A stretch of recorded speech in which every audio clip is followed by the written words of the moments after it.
ये आज ही नहीं, हम लोग डे 1 से रास्ते में हैं और राज्य सरकार के खिलाफ, सीएम के खिलाफ और यहाँ के जो हेल्थ मिनिस्टर के उसके खिलाफ कंटिन्यू आंदोलन करते जा रहे हैं। कारण क्या है? आरजी कर जो हॉस्पिटल में जो घटना घटा 9 अगस्त को, आप लोग जानते होंगे कि एक लेडी डॉक्टर जिनको रेप करके, मर्डर करके, उसको एकदम जल्दीबाजी से उसका कुछ भी सबूत ना रहे, ये तृणमूल कांग्रेस के कुछ लोग और प्रशासन मिलकर उसको जला दिया गया। हम लोग उसको न्याय मिले और जो दोषी है इन लोग को पनिशमेंट मिले, इसलिए कंटिन्यू हम लोग आंदोलन कर रहे हैं। अब क्या है, ये पहले हम लोग देखे हैं कि जब ये शिक्षक घोटाला हुआ तो जब इन्वेस्टिगेशन टीम इन्वेस्टिगेशन कर रहा था, करते करते शिक्षा मंत्री तक पहुंचा।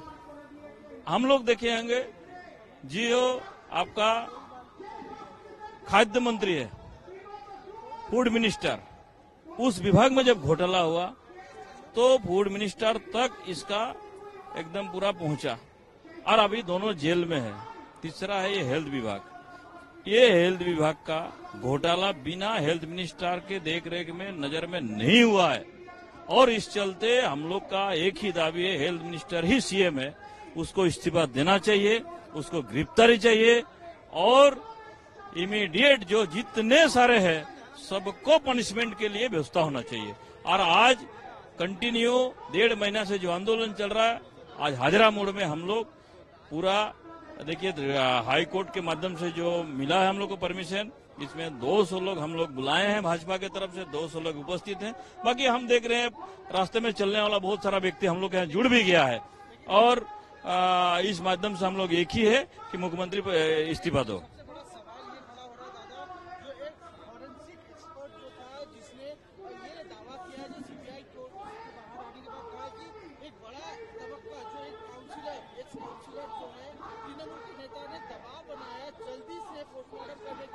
और ये भी कहा कि खून की नदियां बहेगी अगर वो नहीं किया तो। और निर्मल घोष जो पार्टी घाटी का विधायक है उसको भी सीबीआई ने बुला के पूछताछ कर रही है इस मामले। देखिए ये काउंसिलर जो है इस तालाब का छोटा मछली है और जो आप विधायक जी का बोल रहे हैं वो सिर्फ विधायक ही नहीं है, सरकार का पक्ष का चीफ व्हिप है विधानसभा में, मुझे जहां तक पता है। ये दोनों व्यक्ति किसके कहने पे कौन सा इंटरेस्ट हुआ कि इतना जल्दीबाजी में उतर गया, इसका मतलब है हम लोग पहले से डे 1 से बोलते आ रहे हैं, सबके ऊपर में एक ही है, वो हेल्थ मिनिस्टर तृणमूल के नेत्री। इसके उन्हीं के कहने पे, कराए धराए पे ये सब इन लोग किया है। इसीलिए पूरा इन्वेस्टिगेशन कंप्लीट करने के लिए सीएम को इस्तीफा देना पड़ेगा और उसको हिरासत में लेना पड़ेगा। मैं सीधे इससे बड़ा और कोई नहीं है, मैं बोल दिया। इस तालाब का जो सबसे बड़ा मछली कौन है, उसका वो है पश्चिम बंगाल के मुख्यमंत्री। बिल्कुल बिल्कुल उसको देना पड़ेगा। बंगाल के 10 करोड़ आम जनता चाहती है कि वो इस्तीफा दे, अब उसको एक दिन भी बर्दाश्त करना नहीं चाहती है जनता बंगाल के।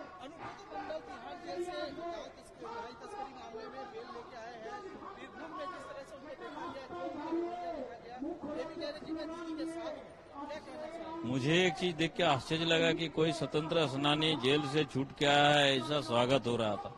तृणमूल में ये संभव है, उन लोग के लिए वही है। जितने घोटालेबाज, जितने चोर डकात जेल से छूटता है तो उन लोग स्वागत करते हैं, स्वाभाविक है। और प्रशासन भी तैयार रहता है। बहुत सारा पुलिस को भी मैं देखा हुआ, लेकिन यही पुलिस को जब आरजी कर में जब देखा जा रहा था तो इन लोग सबूत मिटाने में, रेपिस्ट को बचाने में, मर्डरर को बचाने में एक्टिव था। अब समझ लीजिए पश्चिम बंगाल क्या चल रहा है। इसलिए हम लोग का जो आंदोलन है ये कंटिन्यू रहेगा जब तक ममता बनर्जी इस्तीफा न दे।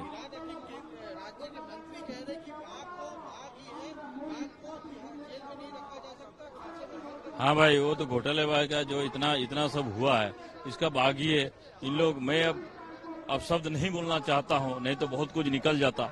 मैं यही बोलना चाहता हूँ कि कौन बाघ है ना कौन बिल्ली है, इन्हीं लोग अपना तय करे, क्योंकि इतने घोटालेबाज और डकैत चोर यही लोग आपस में बांट ले। एक भी तृणमूल कांग्रेस का व्यक्ति ऐसा नहीं है जो घोटाले के साथ नहीं है। कौन सा शेर है बाबा, हमको तो पता नहीं कि डकैती के चोरी का केस में तिहाड़ जेल में था, तिहाड़ से निकल, ऐसा तो मैं पहली बार देख रहा हूँ कि तिहाड़ जेल में भी शेर रहता है। चलिए धन्यवाद उनको भी, वो भी एक इनको टेक दे दिए।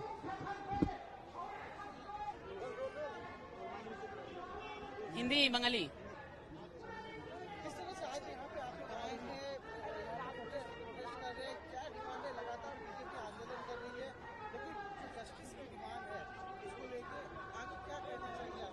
देखिए, हमने शुरू दिन से कहा था कि ये सिर्फ डॉक्टरों की प्रोटेस्ट नहीं है, ये साधारण इंसान की प्रोटेस्ट है, साधारण मनुष्यों की प्रोटेस्ट है, पश्चिम बंगाल की जनता की प्रोटेस्ट है।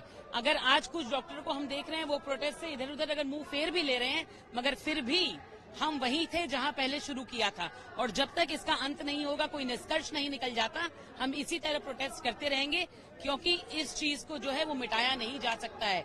ये एक क्राइम है, एक पाप है जो हुआ है, और इसका पूरा कुछ न कुछ जस्टिस जो है वो मिलना जरूरी है।